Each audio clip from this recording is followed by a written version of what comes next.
I've been studying the Bible practically my entire life, and there's one thing that I've learned. It's not always easy, right? Sometimes the meaning of a passage is perfectly clear, and other times you could study it for hours and never make sense of it. But over the years, I've picked up some strategies, what I call Bible study hacks, that can have a dramatic impact not only when it comes to understanding tough passages, but also in making sure that you don't misinterpret passages that might seem easy.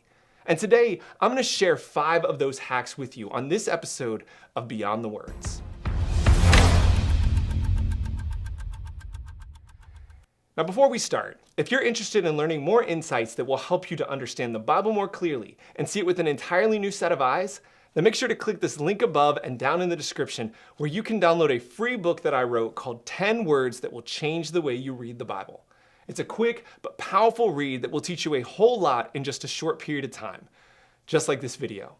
Speaking of, let's dive in. Hack number 1, read backwards, then forwards.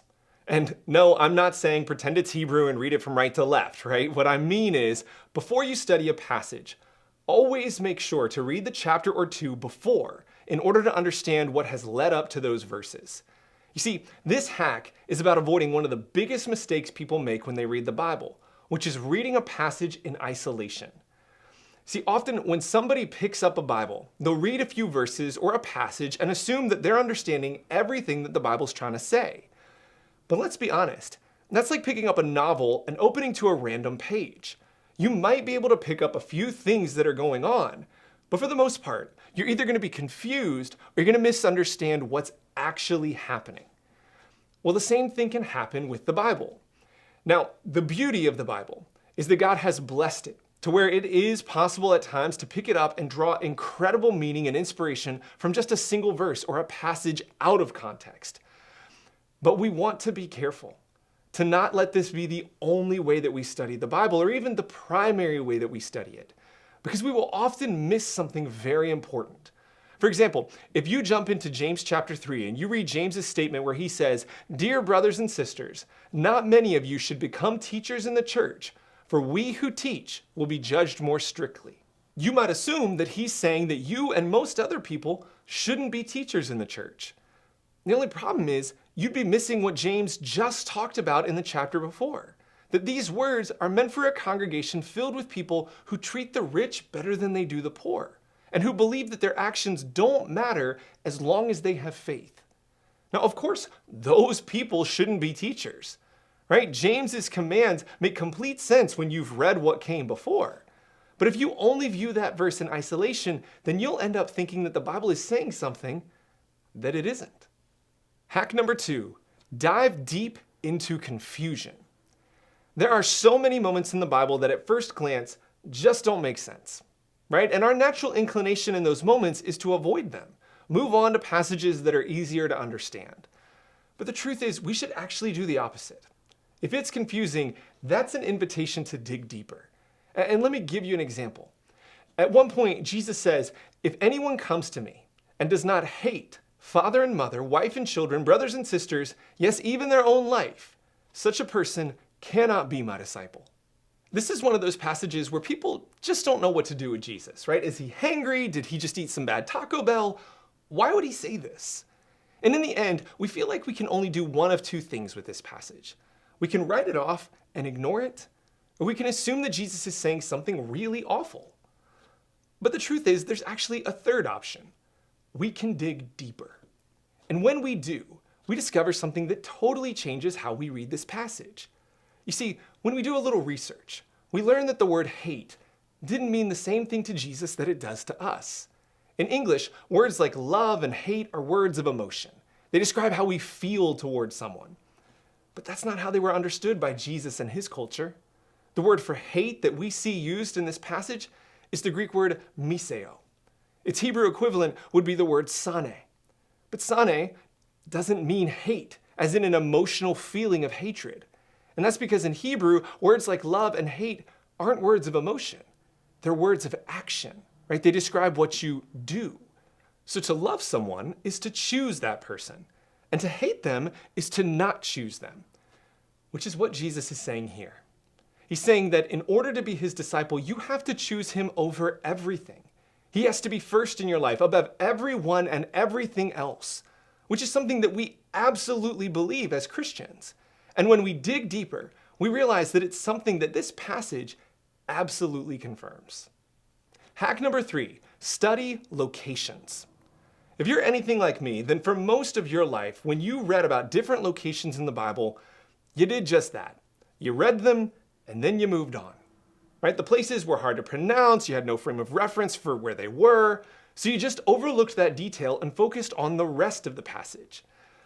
But the truth is, the writers of the Bible included those locations for a reason. Right? It matters that Abram traveled from Haran to the Negev. It matters that Jesus went to Caesarea Philippi. It matters that the church Jesus spits out of his mouth is located in Laodicea. Locations matter. And let me give you a compelling example.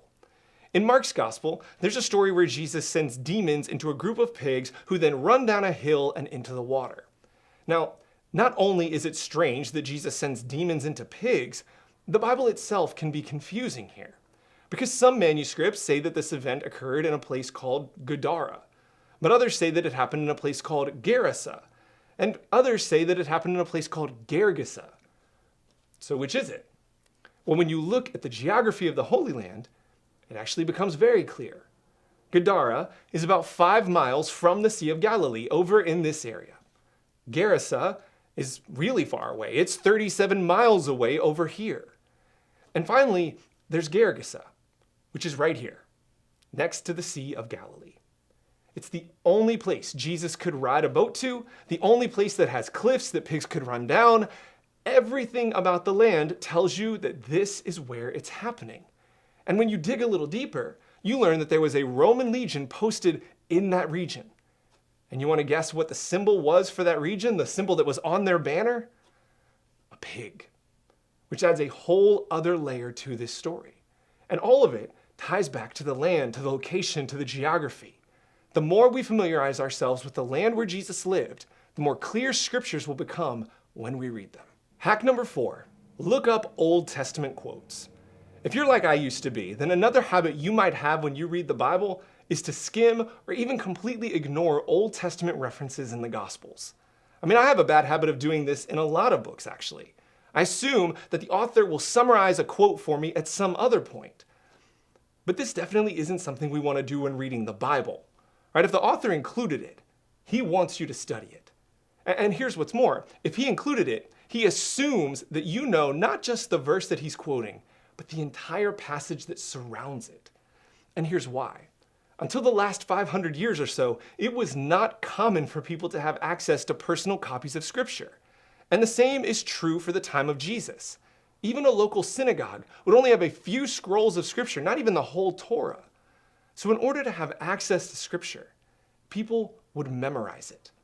From childhood, people would memorize vast portions of Scripture, sometimes entire books of the Bible. And teachers knew this, but they also knew something else. Not only did people not have personal copies of Scripture, Scripture itself wasn't even broken down into chapters and verses. So if you wanted to reference a particular passage of Scripture, you couldn't just say, open your Bible to Psalm 23. You'd have to quote it. You'd say, the Lord is my shepherd, I shall not want. He makes me lie down in green pastures. And that might be all that you said. But you'd assume that everyone listening could fill in the rest, that they could recite the rest of the psalm in their minds, that they'd understand the full meaning of that psalm. And you assumed that they'd interpret your lesson through that lens. Right? This happens all the time in the Gospels. Jesus himself does this on the cross, quoting Psalm 22, assuming that people will see the connection between his crucifixion and the words of that psalm. It's an amazing lesson that most people miss. But if we know to pay attention to those scripture references, to dig deeper, then we can learn something entirely new and wonderful that we've never seen before. Finally, hack number 5, use an interlinear Bible. And if you're not familiar with that, an interlinear Bible is a Bible that has both English and the original language, whether that's Greek or Hebrew, right next to one another. You can either get a physical interlinear Bible, or you can actually use an app like blueletterbible.org or Logos. But this type of Bible has transformed my own Bible study, because it allows you to see both the translation and the original language side by side. And sometimes that reveals huge differences. For instance, in John's Gospel, the King James translations record Jesus saying, "In my Father's house there are many mansions. If it were not so, I would have told you. I go to prepare a place for you." Now, for centuries, this has led people to create theologies and depictions of mansions in heaven that people will get to dwell in once they arrive. But when you look at the Greek, you get a very different picture. The word that's translated house is oikia, which can also mean a household or a family. And the word that's translated mansions, the word mone, well, that's not at all what it's describing. When you look up this word in your concordance, you discover that it doesn't mean mansions, it means dwelling places. So Jesus isn't suggesting that we will live in massive, elegant dwellings. Jesus is simply saying that there is plenty of room in God's family, which would make so much more sense to an audience who placed little value on mansions, but huge value on family. And now, when we read that passage, we interpret it through this new lens and gain a totally different meaning. This is what happens when we study the Bible differently, when we use hacks like these. Well, that's it for this week. Thank you so much for joining us. Now, if you haven't done so already, make sure to download my free book called 10 Words That Will Change the Way You Read the Bible. You can find a link up here or down in the description. And if you'd like to see another video that will change the way you look at Scripture, then check this box right here. Thank you so much for watching. Have a great week, and we'll see you next time.